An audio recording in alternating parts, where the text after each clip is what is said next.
Make it today. We're in this series, we've been talking about the whole idea of surrender, that what if the act of surrender was not necessarily an act of defeat, but an act of victory, that what if in the act of surrendering to Jesus certain areas of our lives, that we would actually be victorious in those areas of our lives. And so in the first week, I talked to you about this whole idea of when you feel inadequacy, when you feel like you're not good enough. And surely there's many of us that feel that way. You're called to a challenge. You go to a new job. Maybe you're going to a school for the first time. You're going to college or whatever it may be. And there's this overwhelming feeling of, I don't know that I'm good enough. And maybe you don't feel like you're good enough in your relationship, in your marriage, or in parenting. And we learn from the story of Gideon that your view of you is different than the view that God has of you. And we saw from Gideon that while Gideon saw himself as a coward, and so did the people around him, God saw him as a mighty warrior. And so I tried to remind you several weeks ago that you're a son and a daughter of the living King with purpose. And then from there we went to the whole idea of control. And boy, some of you were squirmy. I mean, like it was fun to watch you squirm. Because a lot of you, like myself, we like to see things our way. And we like those mantras, I had it my way, like Frank Sinatra. And I pressed you on that idea that what if your way is not the only way? That what if God has something better in store for you when you actually surrendered I got to get it my way? And some of you saw freedom in that. You saw a sense of being free, of choosing what is better over the good. Because I reminded you that life's choices aren't always about good and evil.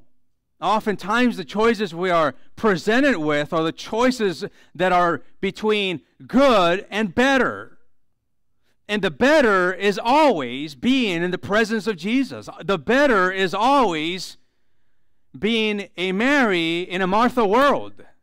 We talked about that story, right? Mary sitting at the feet of Jesus, enjoying the presence of Jesus in a Martha world where Martha was just chaotically preparing the meals for all the disciples, most of which were teenagers, hungry, probably could eat a whole bunch, and Mary was consumed by the preparations. And not just preparing one meal, but the implication of the text is that she was preparing multiple meals. And Jesus having to tell her one is enough and one thing only matters, referring to himself.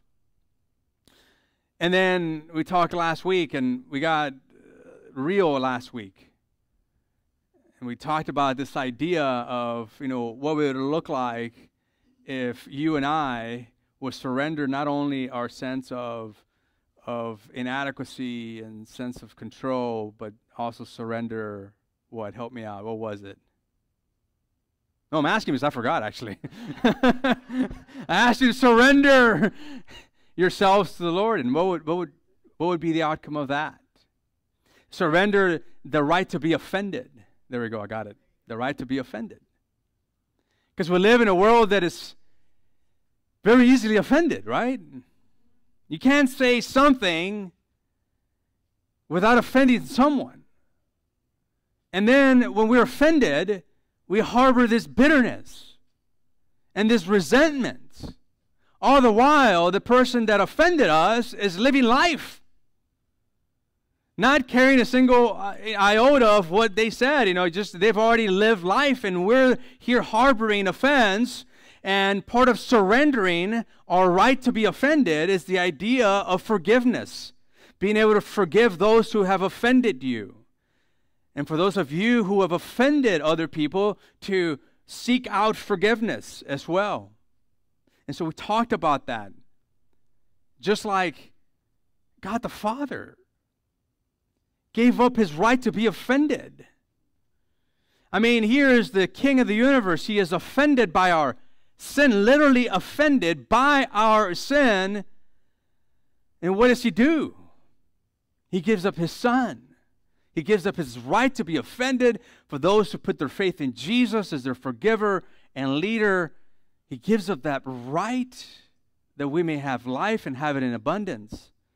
But today we're going to talk about this idea of surrendering your longing to please, the longing for approval, the need to please. Now, this is not going to hit all of you because there's different types of people here. And in some cases, there's some of you that are more like I am, where you're like, you know what? Like, it doesn't bother you when people, like, you know, you're not out there to please people, right? And so you're like, this is not going to be for me. But maybe it is for you too, because maybe we should be a little bit more concerned about what people think than we actually are. And that'd be, for some of us, that's the case. But for the most of you, you'll be in the other category, which is you are overly concerned with what people think about you, with what you say and what you do. And you're so concerned about it that you're so consumed by it. And it's causing you havoc at night, and you can't sleep, and you're always worried. And so I'm going to challenge you aggressively to surrender that need to please, that sense of wanting to be approved by the people around you. Because there is a healthy sense of trying to please people. There is a certain sense that, and to a certain degree, it may be healthy if you apply, as a result, some healthy habits to your life. In other words, you see somebody that is doing great in a certain field, and you look at them, and you're like, man, I want their approval. And so there's a certain sense of healthiness there, because then that makes you better, right? But that's not necessarily what I'm talking about. I'm talking about in the negative way, when it consumes you. And you want to be approved by your parents or your kids, or your co-workers. And the problem with that is that the cost of it is high. The cost of the need to please and to get everybody's approval is really high. And the cost is your integrity oftentimes. That's the cost. It's the fear of disapproval of other people, the fear of rejection of people, the fear of what other people think about your life that I'm addressing this morning. And this is, I'm going to share with you a couple indicators of how you might be in that category, and this might be in your notes, actually, your sermon notes. This is how you know if you fall into that category of the need to please, the longing for approval. The first one is this: you excessively worry about what others think, to the point that you can't stop thinking or talking about it, right? You're so concerned about what they're thinking about you. You're worried about it, so much so that you're talking to your spouse about it, like, what do you think he thinks about me or she thinks about me? What do you think they thought about me when I said that and I did this and did I rub it the wrong way? And you're talking about it and talking about it and talking about it. If that's you, then you may be in the category of the struggle, the longing to be approved by other people and the need to please. Here's another one. If you are often overly sensitive, to the point that you are crushed if you are criticized, and the pain goes deep, then you may be struggling with the need to please, the longing for approval, an excessive longing for approval, overly sensitive, to the point where, if it doesn't even have to be, it could be even positive criticism, it just tears you down, then that might be an indicator that you struggle with this need to please. Here's another one. Maybe you often compromise your values, even when you know that you're compromising your values. Right?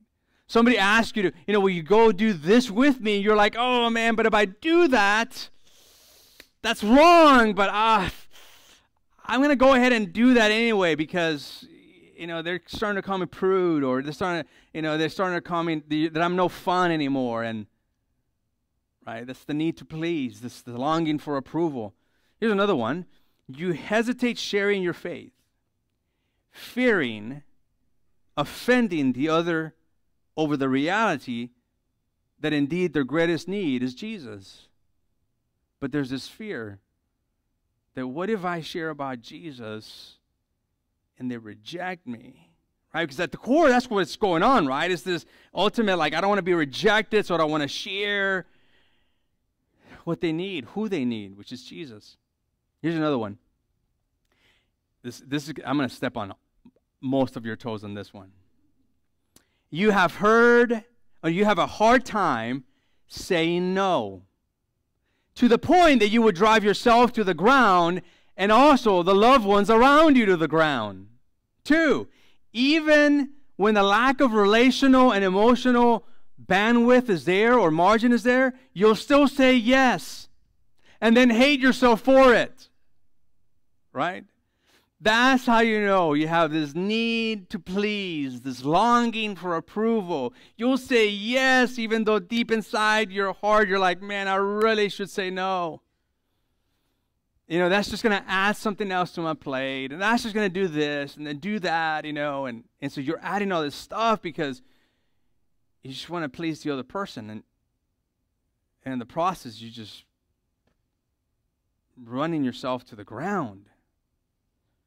What does the Word of God have to say about this? Proverbs 29:25. I love this passage. It says, it is a dangerous trap to be concerned with what others think of you. It's a trap. Watch out. It's a trap. If you're overly concerned about what other people think of you, that's a trap. But if you trust the Lord, you are safe. It could be a dangerous trap to be concerned with what others think of you. I'm going to share a story. I've shared the story before, but I think it's a good one. Some of you, it's going to change your perspective of who I am. Maybe even you might be thinking at the end of that story, like, man, I don't know if he's going to heaven on this one. So when I was a little kid, you know, my parents had a ranch. Now my mom has it because they went through a divorce. And how many of you guys like cardinals? Any cardinal lovers? You know, the beautiful birds, right? The cardinals, you know, the cardinals, the little birds, cardinals, you know, the red little birds, you know, sometimes gray. Who likes cardinals? Anybody? Yeah, most of you do, right? We used to love cardinals. My parents' ranch, I mean, there was tons of them, just tons of them. So one day, my brother and I got this idea. We're like, what would it look like to actually look at these cardinals up close? So there we're making this great creative strategy. We had this cage, and we had a little stick with on the gate of it. We put a little string on it, and we just kind of went back, and we put a little food in there. And we're like, wouldn't it be great if we just caught all these cardinals? And we got to enjoy them for ourselves, right? We're just excited about it. So we waited for who knows how long. And then 1 goes in, 2 goes in, but at the end of all this, there's like 5 different cardinals inside the cage, one of which is the red one. And we're like, pull that string. We pulled that string, the gate goes down, and all of a sudden we got ourselves just this cage full of cardinals. Oh, it was so enjoyable for a little while. But we didn't realize the cardinals, they get mad, and they get anxious. And so what turned into delight, and we're like, oh, we got these cardinals that look awesome. They're all these just beautiful birds. Next thing you know it, they start dying one at a time. And next thing you know it, all of them, it was like a massacre happened. They're all dead in this cage. And we're thinking like, what happened? Even that beautiful red one, what happened to all these cardinals? You know what happened? Cardinals, like they get in a frenzy when they get like in a cage. They get a little paranoid. Well, duh, they're in a cage. And so they are so worried and anxious that their little hearts actually burst.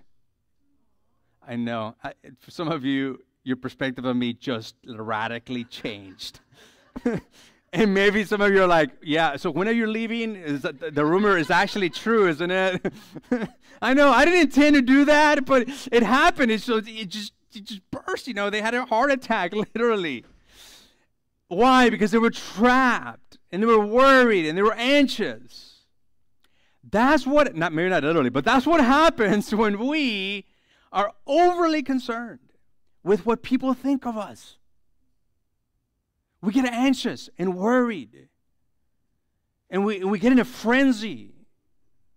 And all of a sudden, we're like those cardinals that are just like, they're restless.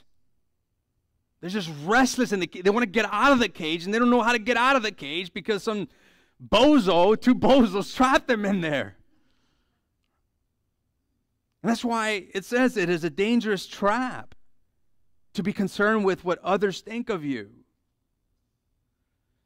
Don't be the trapped cardinal in the cage. You see, the desire to get the approval of other people is not always a bad thing. So don't get me wrong. Sometimes it's a good thing. It's a legitimate need to get approval from people and praise from people. It's a legitimate need. We see it from Jesus. When God the Father says, "Well done, my good and faithful servant. This is my son in who I'm pleased," at the start of the baptism of Jesus. That's what he says. He praises Jesus. He affirms Jesus. My son, here's my son. So it's not always a bad thing. It just doesn't need to control you. At the point that it starts controlling your life is at the point that you are dangerously walking straight into a cage, straight into a frenzy. Now, there's nothing wrong with wanting to please your spouse or your boss or your parents or your teacher or your ministry leaders, but you can't have it control your life. Otherwise, you'll become trapped and enslaved by the opinion of other people. So, how do you deal with that? How do we deal with that trap? Let me just share a couple of things. People-pleasing is a trap. And this is why it's a trap. This is the first reason it's a trap. You miss out on God's purpose for your life. People-pleasing will have you miss out on the purpose that God has set you aside for faster than anything else. If I'm always trying to be what other people want me to be, meet their expectations above God's expectations, fulfill their purpose for my life outside of God's purpose for my life, guess what? You're going to miss out on God's purpose for you this side of heaven. That's why in 1 Thessalonians 2:4 it says, our purpose is to what? Please God. It doesn't say our purposes, as though there were many. It says you and me, our fundamental, to the core purpose is to please God. That's our purpose in life, not people. He is the one who examines the motives of our hearts. You will miss out on God's purpose for your life. You can't be worried about what everyone else thinks about you. That can't be the focus of your life. God created you to be you, not somebody else. And you can be everything for everyone. And many of us are chasing after that dream or that idea to try and be everything to everyone. And that's why we can't stop saying yes. That's why we can't stop trying to please people. Because if you're trying to please everyone, you will please no one. Let me say that again. If you're trying to please everyone, you're going to please no one. I want you to take this statistic to the bank. 10% of people will dislike you no matter what you say, think, or do. 10%. Maybe in my case, maybe a little bit less, maybe 0.2%. I don't know. I don't know. I'm being generous with myself. But, when I talk with pastors in the Ministerial Alliance, and we're quite a bit of us pastors in there, and we're about 12 pastors, and I tell them often, especially when stuff happens in their church, I say, hey guys, listen, 10% of the people will dislike you no matter what you think, say, or do, even though you're the pastor.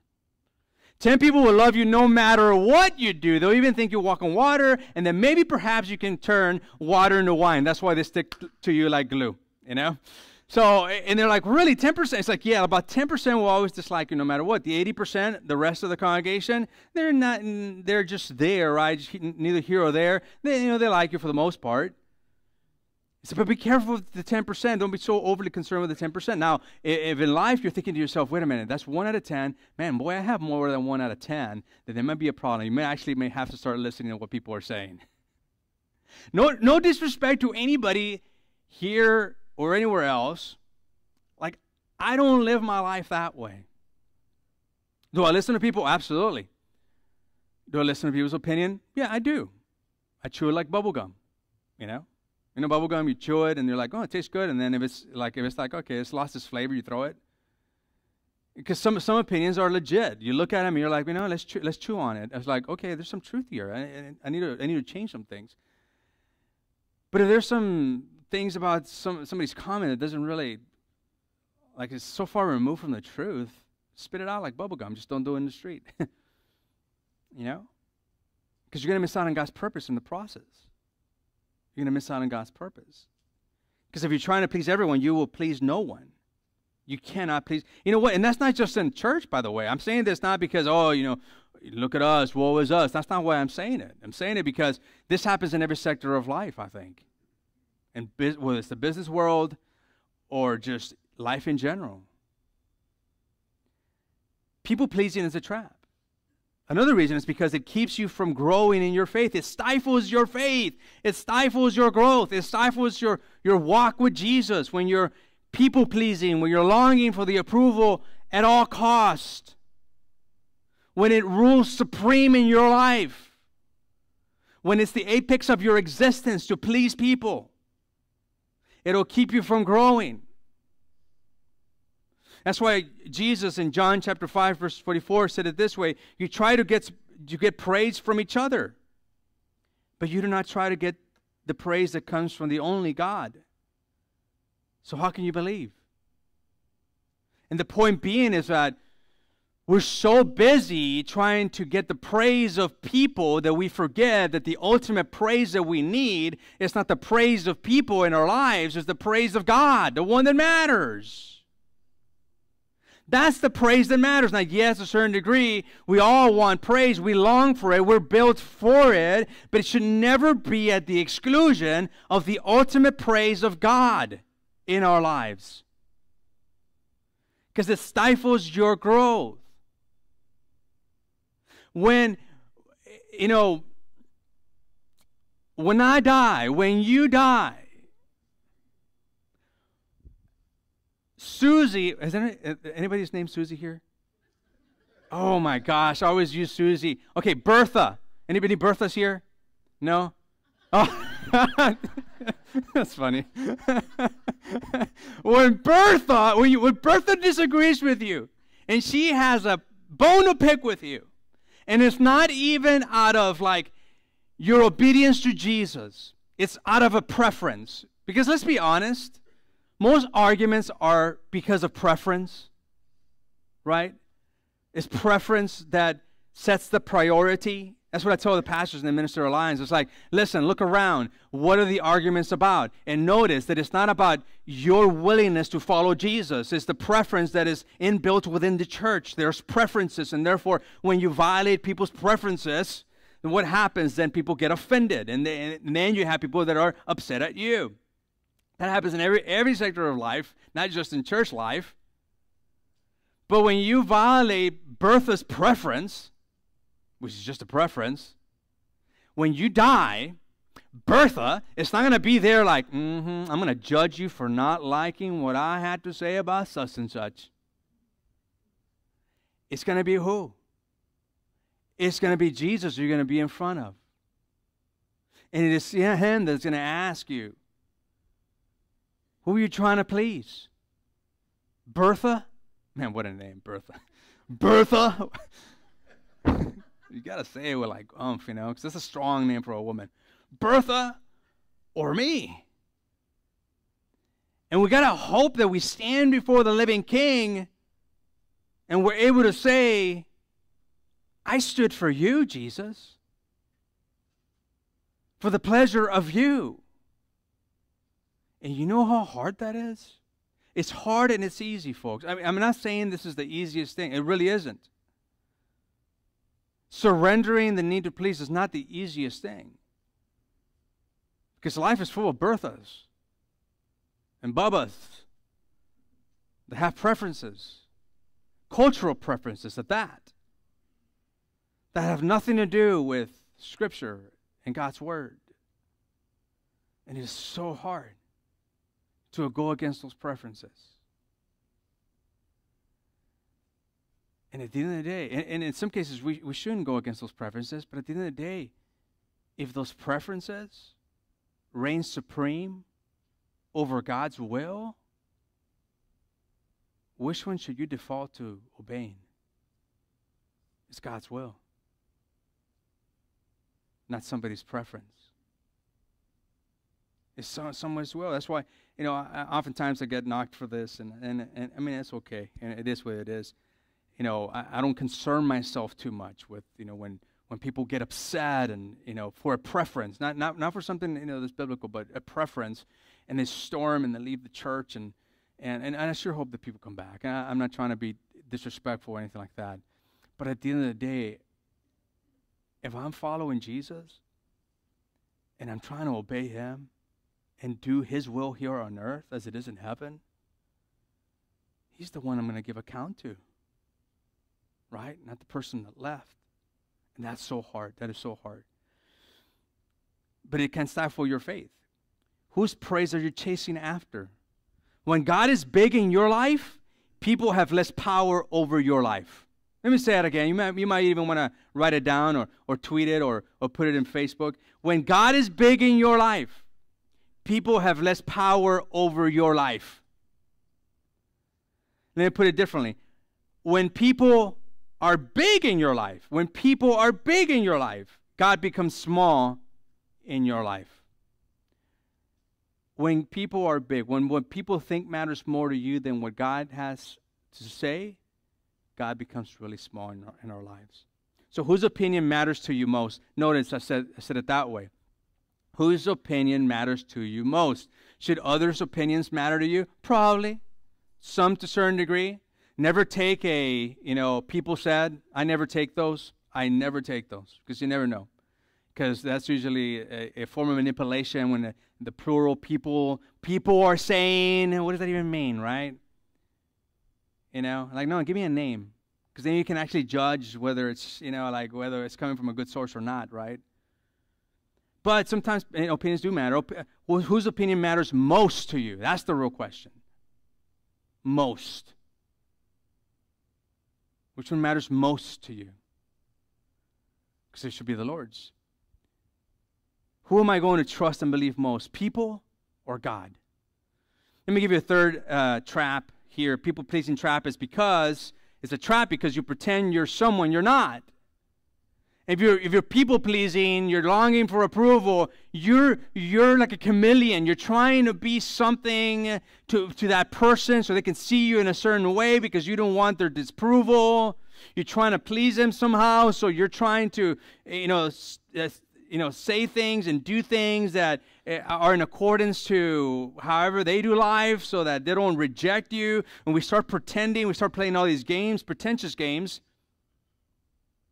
In Luke chapter 16, verse 15, Jesus said, you make yourselves look good in other people's eyes, but God knows your hearts. If we're too busy trying to please other people, we're now wearing masks. People pleasers wear masks, or they tend to. They fake it a lot. They pretend to be someone they're not. We don't tell the truth. They don't reveal their true selves, right? Why say what I believe about such and such if that's gonna, if I'm gonna be in conflict, right? Because after all, they might not approve of me. I love Abraham Lincoln. Here's an actual quote of his. He used to be known as Honest Abe. And he said this, when I lay down the reins of this administration, I want to have one friend left, and that friend is inside myself. In other words, what he was saying is like, I want to be a person of integrity. That what I say is what I do. That there's no difference between who I am in public and who I am in private. Marisa and I have tried to be that so hard in our own lives with our kids. We have 4 kids. Most of you know that. Caleb, who's 18, about to go to college. Go Bobcat, Texas State University. Woohoo! Alma mater.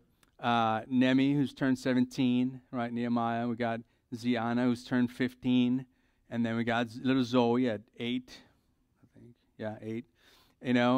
and all these kids. And from the very beginning, when we started ministry here at Two Rivers, we made a commitment that what my kids saw at home would be no different than what they saw when I was interacting with you. That we wouldn't pretend to be one thing as a, pastor's kid or a pastor, but that we would be us, the real, authentic us. For good, and for some cases, guys, for worse. Because some people don't really think my jokes are corny. I even think they're corny, And so some people think there's no place for humor in the stage. I do, because even Jesus uses humor. But there's no difference. And we shouldn't live a life where there's a difference between yourself publicly and yourself privately.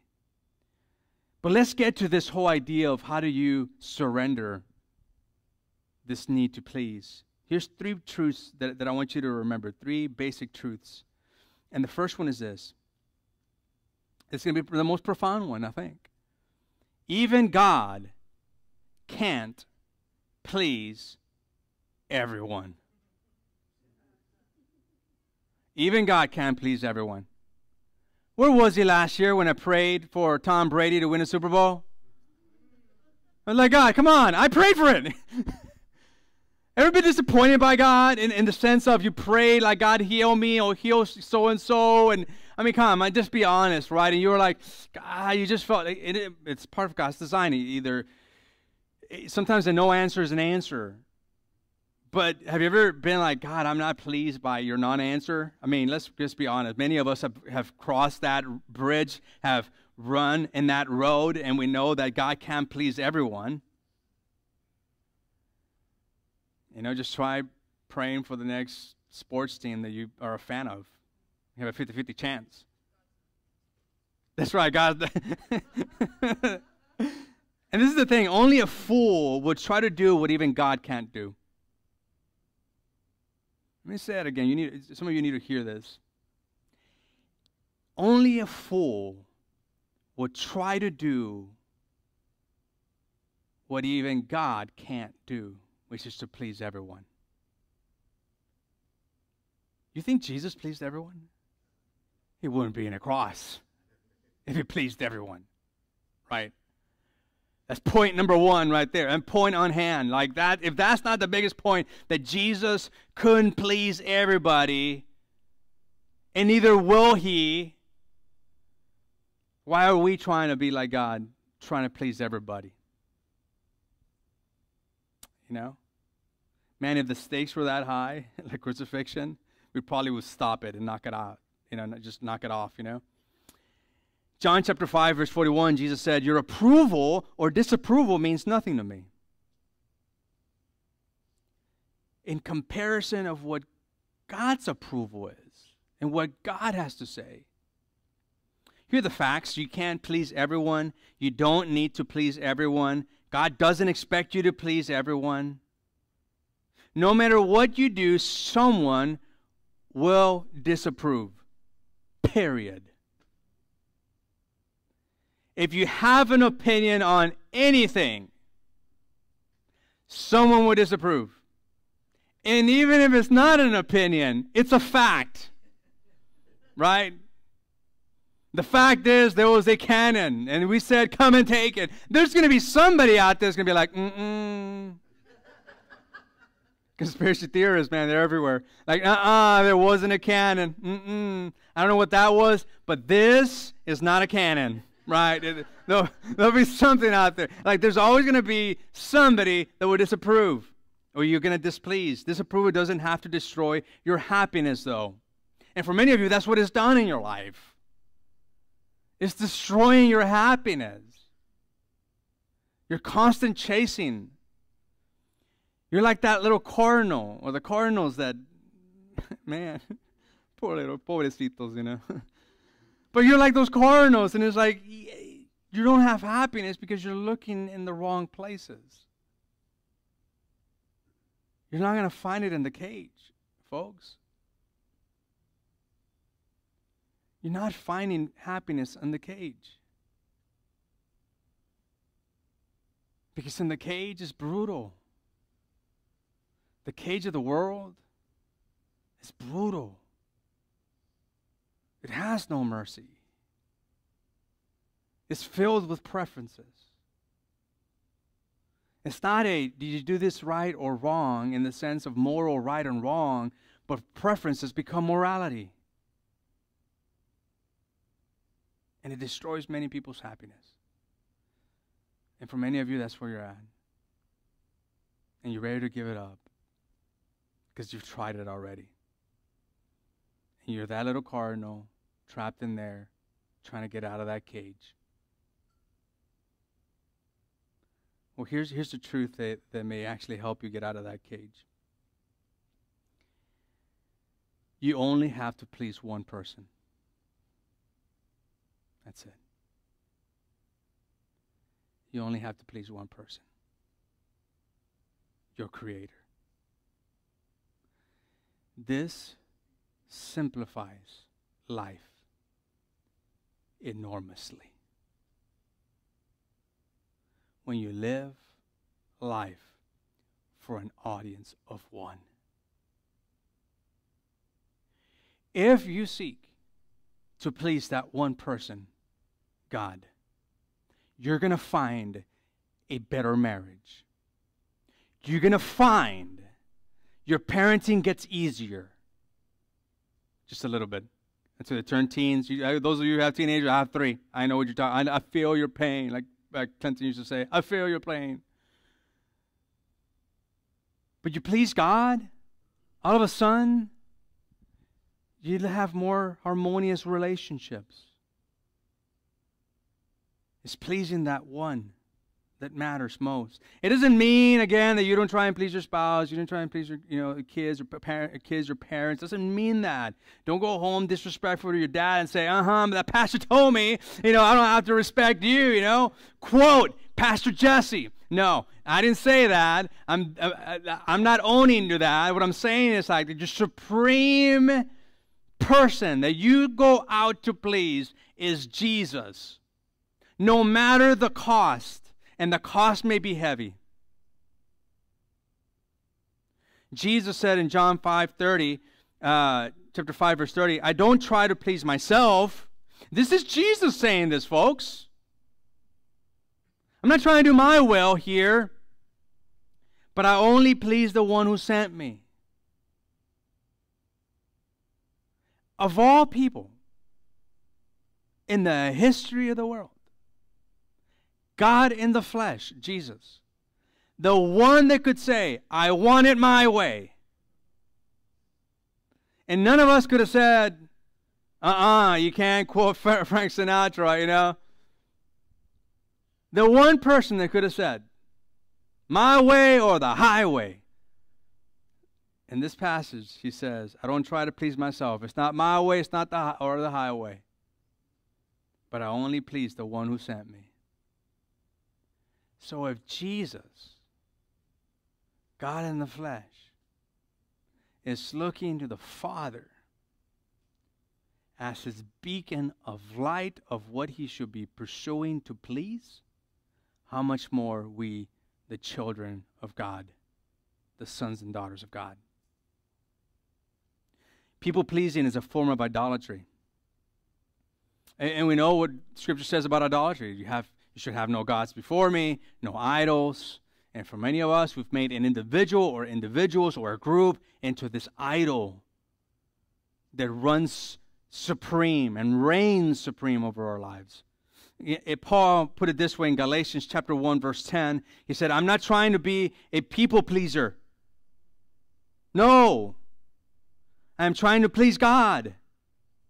And I love what he says, let's just suppose we go out and we're just trying to please people. If I were still trying to please people, I would not be Christ's servant.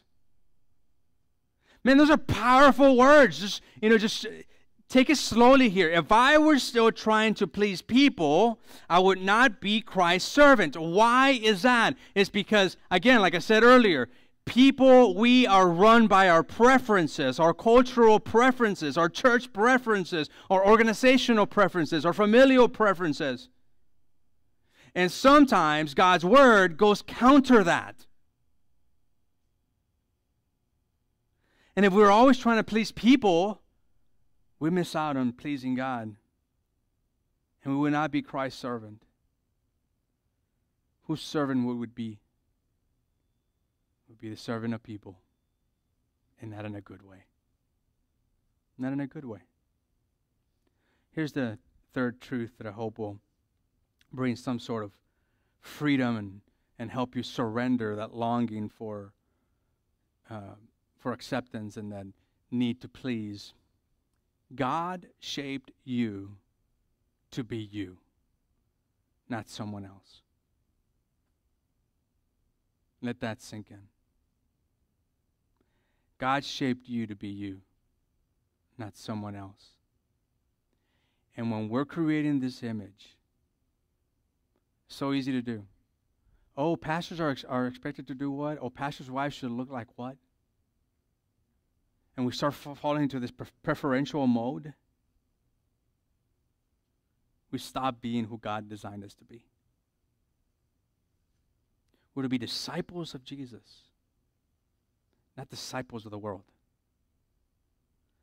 In Psalm 139, verse 14, it says, "Thank you for making me so wonderfully complex. Your workmanship is marvelous. How well I know it." This is coming from a man who's looking deep inside and saying, man, I'm complex individual. And thank you, God, and your works are marvelous, seeing how you made me. God made you to be you, not for you to be somebody else. When I get to heaven, and you get to heaven, we're not going to be asked these two questions. And the first one is this. You're not going to be asked this. Did you make Bertha happy? Or did you make everybody happy? You're not going to be asked that. You know the questions you're going to be asked? Did you do my will here on earth as it was in heaven? Right? That's the question we're going to be asked. Did you please me? Did you seek to follow me? Did you seek to obey my commands, Jesus' commands? You know, that's going to be the prime question, not whether or not you were able to please so-and-so. And the second of all, we're not going to be asked, did you become what others wanted you to be? It's going to be, did you become all that I intentioned for you to become and be in Christ? And our answer better be, yes. I set out to be all that you wanted me to be, Jesus. You're going to hear, did you fulfill the purpose that I created for you here on earth? That is to know God and to make Him known. Those are the real questions that will be asked. Not whether or not we live for the pleasure of other people's preferences. And there are many preferences.